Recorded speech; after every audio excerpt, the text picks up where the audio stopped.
Hi, everyone. I wanted to give you an overview of some of the different technology pieces that are really important to consider when we're looking at resources as part of our resource adoption.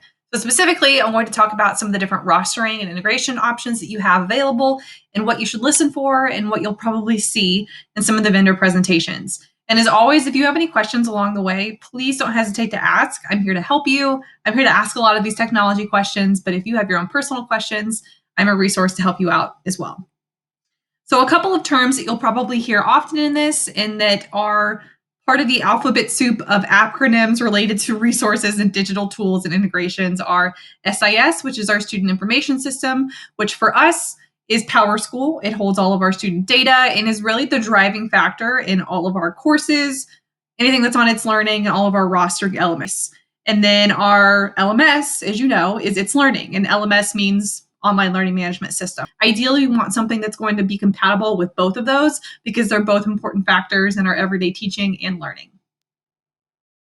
So, some of the different types of resource integrations and options that you have out there. One that has become most common over recent years with the rise of Google resources and school districts having Google accounts is a different type of signing on known as Google Single Sign On.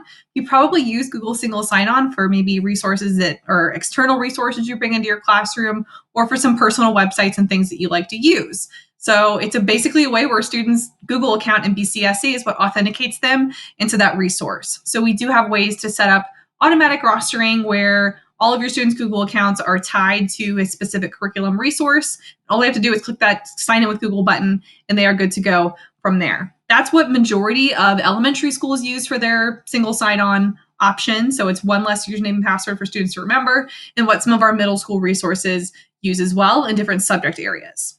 So pros of that, it's familiar, it's seamless with Chromebooks. Cons is that students have to be rostered by our department in technology before they can typically access those resources. Another option you have here, and a different way for resources to integrate and for student accounts to be generated and for them to access resources, is something called an LTI tool. These are not as popular as they were about 5 years ago when resources were being developed.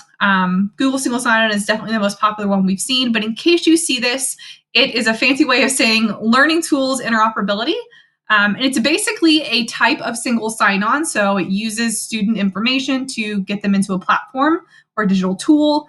But specifically, it works in your online learning management system. So with an LTI tool, we would use a LTI tool specific to the resource, put that in your It's Learning course. You can copy that resource from year to year as you need to, but it's through It's Learning and that resource in your course that students are authenticated and get into that curriculum tool and that online learning textbook or whatever piece that you want to use. So examples of other subject areas at the secondary level in BCSC that use this are health classes. Some of our C4 classes use this from a company called GW, and then Cengage has been another resource that teachers use in a couple of different subject areas that is an LTI tool. It is all within the It's Learning platform. They access it from there, and then they're taken out the textbook and other supplemental resources.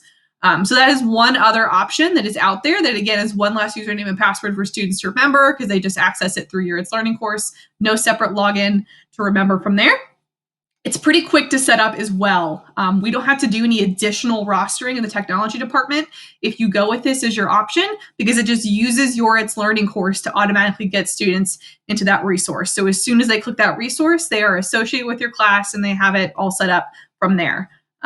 It does, again, require that authentication step where students have to click the element to be added to your course. But again, it's a faster setup for you. You don't have to wait for rostering from our team after we finish other rostering to get going on that. And then one of the last ones I want to talk about today is one that you'll see a lot of companies throw out there, specifically Pearson. They are one of the biggest providers of this type of technology integration and this way of accessing a resource. And it's called TCC, or Thin Common Cartridge. And what this is that all of the content in the resources is stored at the publisher level. So it's an external website where typically the company is reloading it. You don't have to change any of your material in BCSE or update things on your It's Learning course or add a new tool or LTI tool into your course to access this. But they are the ones who own and are set up with that. So with that being said, we cannot usually roster resources for you if they are thin common cartridge resources. Typically, what would be taking place is the publisher sends you a class code, and then you use that code to get students into the platform. It is very much rostering at the teacher level. So you don't have to wait for technology, which could be a pro, but on the con, that is more set up on the teacher side of things. Those are the different options that are out there. Again, Google single sign-on is probably the most popular. And if you have any questions, please let me know. I am happy to help.